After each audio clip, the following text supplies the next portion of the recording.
Microsoft Excel course के इस video में आज आप सीखेंगे कैसे आप प्रोफेशनली इजी तरीके से डाटा एंट्री कर सकते हैं और फास्ट। दोस्तों, आपको पता है माइक्रोसॉफ्ट की डाटा एंट्री के लिए कितनी जॉब्स हैं, कितने फ्रीलांसिंग वर्क हैं और इसमें आपको हाई पेड इनकम भी मिल सकती है। तो इसलिए डाटा एंट्री को अच्छे से सीखिए। शुरुआत बेसिक से ही होती है और आप जितना प्रैक्टिस करोगे उतना ही ज़्यादा आपको इस पे कमांड होगी और इसको और अच्छे से आप कर पाओगे। इसलिए आज डाटा एंट्री हम आपको करना बताएंगे। तो प्रैक्टिकल वीडियो है और बहुत इंफॉर्मेटिव है, तो इसलिए अच्छे से सीखिएगा, ये आपको बहुत काम आएगा। और इसके साथ साथ अगर आप Google, Facebook, LinkedIn, Twitter, SEO, social media, affiliate marketing जैसे 50 से ज़्यादा डिजिटल मार्केटिंग के कोर्सेज सीखना चाहते हो, वो भी फ्री, तो हमारे चैनल से सीख सकते हो। क्योंकि चैनल पे ऑलरेडी 1500 के अराउंड वीडियोस हैं विद लेटेस्ट कंटेंट और आने वाले एक साल के अंदर 1000 से ज़्यादा वीडियोस, 30-35 नए कोर्सेज और ला रहे हैं ताकि आप लोगों को हमेशा इन डेप्थ प्रैक्टिकल ट्रेनिंग मिलती रहे। तो तुरंत चैनल सब्सक्राइब कीजिए ताकि कुछ भी मिस ना हो। चलते हैं और सीखते हैं। Digital marketing services, coaching, consultancy लेने के लिए वेबसाइट marketingfundas.com पे आप जा सकते हो या कॉल कर सकते हो। तो चलिए दोस्तों, अब बात करते हैं कि आप डाटा एंट्री कैसे कर सकते हैं एमएस एक्सेल में। डाटा एंट्री बेसिकली डाटा की एंट्री होती है, लेकिन ये कई तरीके से आप कर सकते हैं दोस्तों। चलिए मैं आपको बताता हूँ डिफरेंट तरीके। इसमें इसमें ज़्यादा मैं डिटेल में नहीं जाऊँगा क्योंकि मैं बेसिक में ही रहूँगा, क्योंकि डाटा एंट्री है आप कर ही सकते हैं। लेकिन इसमें कुछ चीज़ें हैं जो कि बहुत ज़्यादा ज़रूरी हैं, जो इनसे आपकी जो जो आप जो भी आप डाटा एंट्री करना चाहते हैं बहुत ईजी हो जाती है। तो चलिए मैं शुरुआत करता हूँ। तो इसको बताने के लिए मैं एक एग्जांपल ले रहा हूँ। मान लीजिए एक क्लास है, उसमें कुछ स्टूडेंट्स हैं और उनके डिफरेंट नेम्स हैं, उनके डिफरेंट सब्जेक्ट में कितने मार्क्स हैं, वो मार्क्स में कितना वो उन्होंने नंबर लाए, फेल हुए, पास हुए, परसेंटेज कितना है। तो ये सब मैं एक ही में करके दिखाऊंगा। जो परसेंटेज और फॉर्मूले वाला पार्ट है वो अगले वीडियो में आएगा, लेकिन ये वाला बस डाटा एंट्री में आ रहा है। चलिए बताता हूँ। डाटा एंट्री के लिए बेसिकली मैं यहाँ पे लिखता हूँ सीरियल नंबर। कुछ नहीं करना होता है दोस्तों डाटा एंट्री के लिए। आपको बस जाके उस सेल में जहाँ से आप लिखना चाहते हैं वहाँ से ओपन कर लीजिए और उस पर सीधे जाके टाइप करना शुरू कर दीजिए। जैसे मैंने यहाँ पे सीरियल नंबर डाला है और अगली सेल में जाने के लिए मुझे कोई अलग से क्लिक करने की जरूरत नहीं है। मैं सीधे अपने कीबोर्ड के नेक्स्ट एरो वाले बटन को प्रेस करूंगा तो ऑलरेडी वो एरो में पहुंच जाएगा, या एंटर भी डाल दूंगा तो नीचे पहुंच जाएगा। चलिए मैंने ऑलरेडी डाल दिया। अब यहाँ पे मैं लिख देता हूँ नेम। नेम के आगे मैं लिखता हूँ लेट से सब्जेक्ट का नाम लिख देते हैं, अच्छा रहेगा, बेहतर भी रहेगा। तो पहला सब्जेक्ट मैं ले लेता हूँ लेट से एग्जाम्पल के तौर पे हिंदी, और जो उससे अगला सब्जेक्ट है वो ले लेता हूँ मैं इंग्लिश। यही मैं 3-4 सब्जेक्ट आपको लेके दिखा देता हूँ।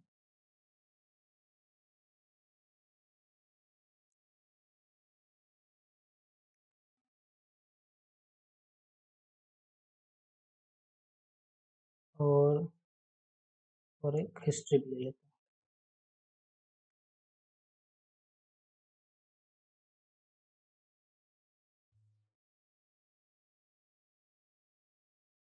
चलिए मैंने यहाँ पे लगभग 5 सब्जेक्ट ले लिया है और इतना बहुत होगा बताने के लिए। मैं थोड़ा फ़ॉन्ट बड़ा कर देता हूँ ताकि आपको परेशानी ना हो।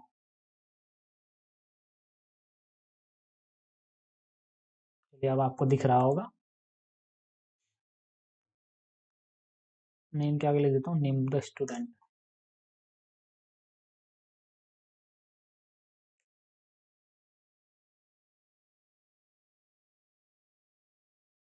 ठीक है, मैंने यहाँ पे लिख दिया। और आगे सब्जेक्ट्स के आगे मैं लिखता हूँ टोटल। उसके आगे मैं लिखता हूँ मैक्सिमम। आगे लिखता हूँ मिनिमम। फिर लिखता हूँ काउंट। फिर आगे लिखता हूँ एवरेज। फिर आगे लिखता हूँ परसेंटेज।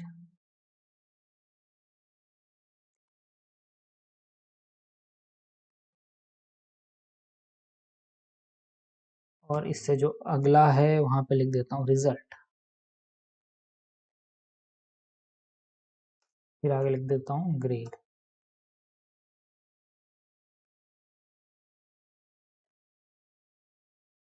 देख सकते हैं मैंने यहाँ पे एक पूरी की पूरी शीट एक लिख ली है। अब देख सकते हैं यहाँ पे कि कुछ यहाँ पे स्पेस बचा हुआ है, किसी में कम लिखा है, किसी में ज़्यादा लिखा है, किसी में देखिए जैसे नेम ऑफ द स्टूडेंट में यहाँ पे बहुत ज़्यादा स्पेस हो गया। इसको मुझे ड्रैग करके, इसके दो तरीके हैं, या तो मैं ड्रैग करके इसको खींच लूँ, ड्रैग करके मैं इसे कम या ज़्यादा कर सकता हूँ।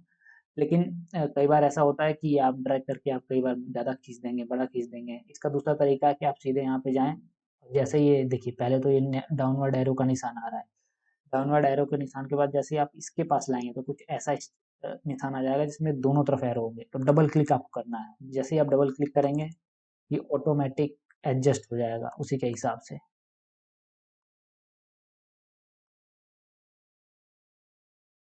देख सकते हैं कितना आसान है। लेकिन अगर आप हर किसी को डबल एरो करके इस तरह से, देखिए मैं इसको भी करके दिखाता हूँ। देखिए मैंने कर दिया, ऐसे ही मैं यहाँ पे भी करता हूँ, बहुत ज़्यादा टाइम लग जाएगा। तो इजी तरीका क्या है, मैं आपको एक शॉर्टकट की बता रहा हूँ। बेसिकली वो शॉर्टकट की नहीं है, ये है अल्ट, उसके बाद आप जाएंगे एच, फिर उसके बाद दबाएंगे ओ, फिर उसके बाद दबाएंगे आप आई। लेकिन ये नहीं हुआ, क्यों नहीं हुआ दोस्तों? मुझे पूरा का पूरा पहले ये सेलेक्ट करना था। चलिए मैं एक बार सेलेक्ट कर लेता हूँ।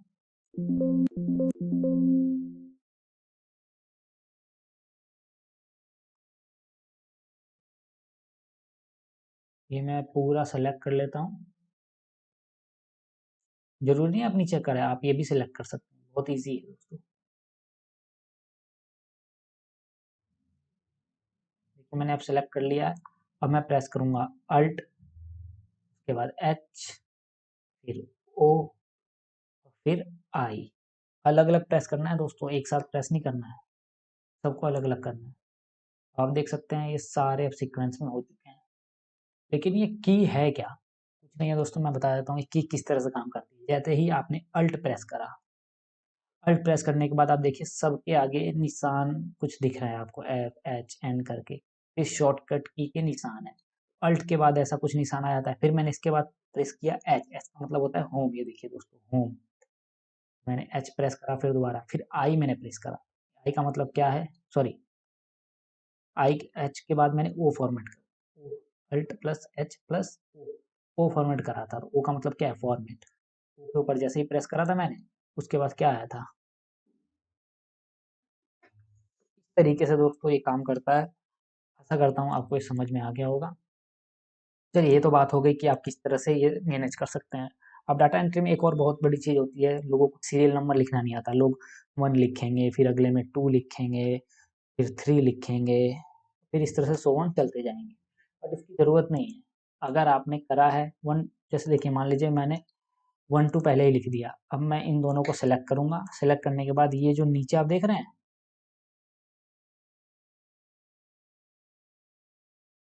आप ये देख रहे होंगे नीचे टूल, इसको आप सिंपली ड्रैग करना है दोस्तों। जैसे ही आप ड्रैग करेंगे नीचे, सीधे 1 2 3 4 5 6 7 8 9 10 कुछ इस तरीके से सीरियल नंबर आपके सामने अपीयर हो जाएगा। मैं आपको कुछ एग्जांपल दिखाता हूँ। जैसे कि मैंने अभी 1 2 प्रेस करा था, 1 2 प्रेस करने के बाद मैंने ड्रैग करा था। लेकिन अगर मैं यहाँ पे 2 प्रेस नहीं करता तो क्या होता, 1 प्रेस करने के बाद अगर मैं इसको ड्रैग करूँगा तो ये सिंपली 1 1 1 ही सब में आ जाएगा। 1 2 जब मैंने प्रेस करा था,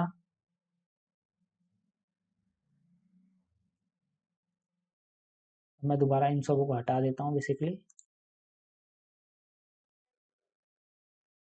तो अगर 1 और 2 मैंने लिखा था, मान लीजिए मैंने 1 और 2 के बाद, मैंने 1 के बाद सीधे 5 लिख दिया अगर, तो 1 और 5 के बीच में कितना गैप है, 3 का गैप है ना। आप देखना है 3 3 के गैप से ही आगे बढ़ेगा। मैं इसको और इसको दोनों को सेलेक्ट कर लिया। सेलेक्ट करने के बाद मैं इसको दोबारा नीचे ड्रैग कर रहा हूँ। अब देखना दोस्तों कुछ इस तरह से आएगा। देखिए अब 3 3 का गैप इनके बीच में हो गया है। 1 और 5 के बीच में 3 का गैप है, 5 और 9 के बीच में 4 का गैप है, सॉरी माफ करिएगा। अब देखिए 1 और 5 के बीच में 4 का गैप है, और 5 और 9 के बीच में भी 4 का गैप है। कुछ इस तरीके से काम करता है दोस्तों। चलिए अब मैं दोबारा आप, तो बेसिकली ये दोनों क्यों ज़रूरी हैं, ये बेसिकली आपको बताते हैं कि वो भी नीचे एक्सेल अपने आप ही मतलब इनमें इनबिल्ट फीचर है कि एक्सेल अपने आप रिकॉग्नाइज करता है कि कैसे चलेगा। और अगर आप ये नहीं करना चाहते, आप चाहते हैं कि सिंपल 1 के बाद ही आपका सीधे लिखा हुआ आना शुरू हो जाए, तो अगर सिंपल 1 आपने प्रेस करा है और आगे आपने कुछ लिखा नहीं है, लेकिन आप फिर भी चाहते हैं कि सीक्वेंस वाइज ये सीरीज चलती रहे, तो आपको क्या करना होगा, आपको सीधे अपने कीबोर्ड पे जाना होगा। कंट्रोल बटन को प्रेस करने के बाद आप माउस से इस कॉर्नर को सेलेक्ट करें, कॉर्नर को सेलेक्ट करने के बाद आपको सीधे नीचे ड्रैग कर देना है और ऑटोमेटिक वो आ जाएगा। ये भी हो नहीं रहा है, मैं एक बार दोबारा कोशिश करता हूँ। आपको सीधे यहाँ पे प्लस बटन पे जाना है और आपको कंट्रोल बटन को प्रेस करना है। कंट्रोल बटन को प्रेस करने के बाद आप सीधे माउस की बटन को रिलीज करें। माउस की बटन को रिलीज करेंगे तो आपके सामने सामने ऐसा ओपन हो जाएगा। ध्यान रहे, पहले माउस की बटन को रिलीज करिएगा, पहले ही कंट्रोल बटन को प्रेस रिलीज मत करिएगा। इस तरह से आप कर सकते हैं। अब यहाँ पे मुझे नेम ऑफ द स्टूडेंट लिखना है, तो लिखने को तो मैं शिवम, शिवानी, साक्षी, रितम कुछ भी लिख सकता हूँ, लेकिन इतना लंबा चौड़ा नाम मैं लिखना नहीं चाहता हूँ। मैंने सिंपल सिंपल यहाँ पे ABCD करके नाम मैं लिख देता हूँ, ताकि आपको भी दिक्कत ना हो और मुझे भी दिक्कत ना हो और आपका भी ज़्यादा टाइम जाए ना। तो कुछ इस तरह से आप डाटा को एंट्री कर सकते हैं। इस तरह से मैंने कुछ नाम लिख दिए यहाँ पे। उसके बाद यहाँ मार्क्स हो गए। तो अब मान लीजिए आपको मार्क्स सभी स्टूडेंट के डालने हैं, आप एक एक करके डालेंगे। ध्यान से रखिएगा, सुनिएगा, क्योंकि ये बहुत ही ज़रूरी बात बता रहा हूँ मैं डाटा एंट्री की। कई लोग बहुत बड़ी गलती करते हैं, एक-एक करके सभी में वो डाटा एंट्री करते हैं और इससे उनका बहुत ज़्यादा टाइम चला जाता है। तो ये करने से के इससे बढ़िया है कि आप सीधे सेलेक्ट कर लें दोस्तों। जैसे प्लस का निशान आ रहा है, आप एक को पकड़ें, ड्रैग कर लें। देखिए दोस्तों, मुझे पता है कि मुझे यहाँ तक की हिस्ट्री, जैसे 5 सब्जेक्ट हो गए और 6 पीपल हैं। पीपल तो और भी ज़्यादा हो सकते हैं, लेकिन मैंने 6 ही पर्सन लिया है समझाने के लिए। अब मुझे सिंपल यहाँ पे डाटा को एंट्री करनी है, तो इसके लिए मुझे करना क्या होगा दोस्तों, मुझे कुछ नहीं करना है, मैंने सेलेक्ट कर लिया। इसके बाद मैं यहाँ पे डाटा लिखता जाऊँगा, ऑटोमेटिक एक के बाद दूसरा नीचे आएगा, दूसरे के बाद तीसरा नीचे आएगा, तीसरे के बाद चौथा नीचे आएगा, इस तरह से वो आता जाएगा। जैसे मैं 34 लिखता हूँ और मैंने नीचे से अपने आप मैंने डाला, नीचे अपने आप चला गया। देख रहे हैं आप? कुछ इस तरह से एंटर, जैसे कि मैंने मान लीजिए मैंने 23 डाला और ऑटोमेटिक मैंने एंटर प्रेस करा, नीचे चला गया। 50, ऐसे ही 56 एंटर, 89 एंटर, 29 एंटर, 59 एंटर। तो देखिए अब अपने आप ये ऑटोमेटिक दोस्तों नीचे जा रहा है। देख सकते हैं आप, ऑटोमेटिक डाटा फिल हो रहा है। तो इस तरीके से आप ऑटोमेटिक डाटा फिल कर सकते हैं, जिससे आपको परेशानी का सामना नहीं करेगा। लेट से आपने मान लीजिए इस तरह से टेबल बना लिया, आपको सभी बंदों के हिंदी के मार्क्स एंटर करने हैं, आपने धड़ाधड़ एक साथ ही आपने हिंदी कर दिए। अब दूसरे सब्जेक्ट के आप इजीली मार्क्स को एंटर कर लीजिए। जैसे मैंने यहाँ पे एंटर कर दिया, अब उसके बाद मैं दूसरा भी यहाँ पे एंटर कर देता हूँ। कुछ भी रैंडमली कर रहा हूँ दोस्तों, मेरे को नहीं पता है सही है गलत है। अब मैंने और एंटर कर दिया, इसमें मैंने एक और मैंने डाल दिया इंग्लिश में, लेट्स से 46। मैं रैंडमली कर रहा हूँ।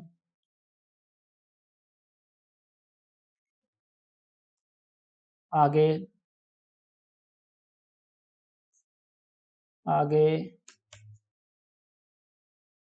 एंटर प्रेस कर रहा हूँ और अपने आप ऑटोमेटिक अब देखिए दूसरा कॉलम आ गया है। मैंने यहाँ पे एंटर कर दिया दोस्तों, एंटर कर रहा हूँ यहाँ पे फिर से।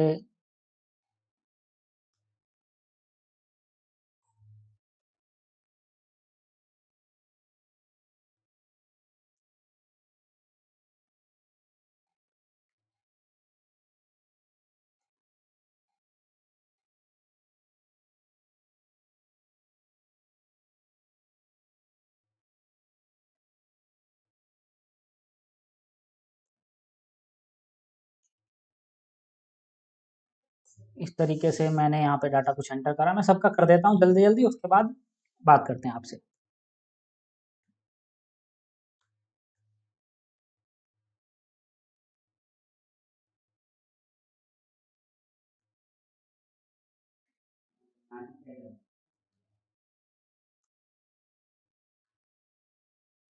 चलिए इसमें एक और डाल देता हूँ दोस्तों, इसी तरीके से जल्दी जल्दी डाल के मैं ख़त्म करता हूँ, ताकि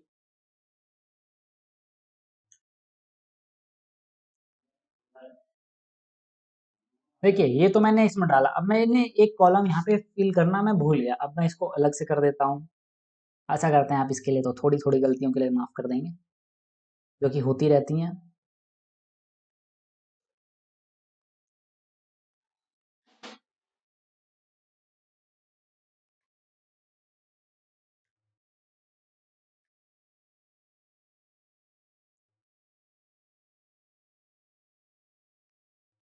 मैं इसीलिए सँभल-सँभल के कर रहा हूँ दोस्तों, ये डाटा मैनेज कर रहा हूँ, क्योंकि मुझे इन द एंड इनको एक तरीके से स्टूडेंट के फॉर्म में लाना है, पास और फेल की तरह दिखाना है, कौन-कौन से स्टूडेंट पास हुए, कौन-कौन से स्टूडेंट फेल हुए। तो इसीलिए मैं डाटा को सोच समझ के भर रहा हूँ, नंबर उसको मैं सोच समझ के भर रहा हूँ, ताकि आगे सेग्रीगेट करने में परेशानी ना हो मेरे को। तो आप सोच रहे होंगे इतना धीमे क्यों कर रहे हैं? तो कई बार धीमे हो जाता है दोस्तों। चलिए, मैंने अब सभी में डाटा एंटर कर दिया। डाटा एंटर करने का आपको मैंने बहुत ही शॉर्टकट ट्रिक भी बता दिया दोस्तों। तो ऐसे ही दोस्तों आप डाटा एंटर कर सकते हैं। डाटा एंटर के तो और भी बहुत सारे ट्रिक हैं, लेकिन कुछ ट्रिक्स मैंने आपको बता दिए, बहुत आसान थे। तो चलिए डाटा एंट्री का वीडियो खत्म करते हैं और यहीं से इसी जगह से मैं शुरू करूँगा आपके फ़ॉर्मूलेज़ का। जैसे कि टोटल करने के फ़ॉर्मूले होते हैं, मैक्सिमम के फ़ॉर्मूले होते हैं, मिनिमम के फ़ॉर्मूले होते हैं, काउंट के, एवरेज के, परसेंटेज के, टारगेट के। ये अगले वीडियो में आपको मिलेंगे। उम्मीद करता हूँ आपको ये वीडियो बेहद पसंद आया होगा। अगर पसंद आया तो कमेंट सेक्शन में बताएं। और दोस्तों, अगर आप डिजिटल मार्केटिंग सर्विसेज हमारी एजेंसी से लेना चाहते हो या आप डिजिटल मार्केटिंग ट्रेनिंग मुझसे लेना चाहते हो, तो आप हमारी वेबसाइट marketingfundas.com पे जा सकते हो या हमें कॉल कर सकते हो। डिस्क्रिप्शन में मैंने कुछ यूजफुल प्रोडक्ट सर्विसेज के लिंक्स दिए हैं, आप उन पर क्लिक करके उनके डिस्काउंट्स ऑफर्स का फायदा उठा सकते हो, अपने डिजिटल मार्केटिंग करियर में उनको यूज कर सकते हो। Thank you for watching marketing fundas.